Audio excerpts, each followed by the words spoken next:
In October, I nearly lost my life, and I had to get back to normal, and my daughter found this group in Wrexham called Twig, I think it was called, and that's where I met Liz, and that's how I come to know Liz.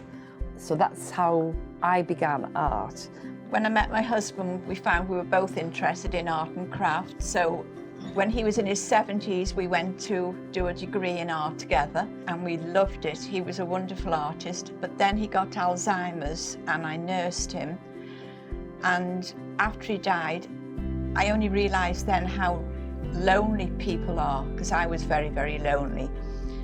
And thank God Barbara was there for me, helped me, and both of us being interested in art, we thought there must be other lonely people who want to get together, and that was our initial idea for the group. And then I had this idea of using the hall, because I know if residents use it, you don't have to pay. That was a great start. We were using our own stuff. Then I had another bright idea of contacting Wales West for the funding, and it's just gone from there, hasn't it? Yes.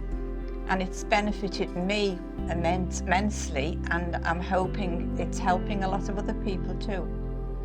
Well, I'll say that Liz wrote a whole list of ideas of what we could do. We haven't stuck to the list, have we? No, but gradually working through it.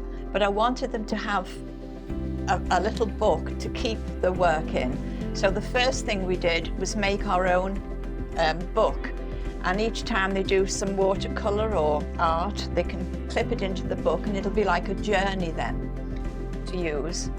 But there's all sorts I want to do with them. And silk painting, hopefully, we can get the funds enough to buy a scarf each. There's all sorts. Yeah. I think without the funding, we would have had to start charging, which we don't want to do.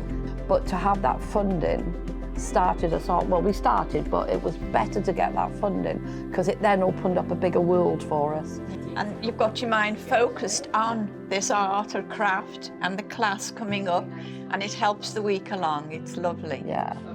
We just enjoy it, don't we? Yes. Yeah.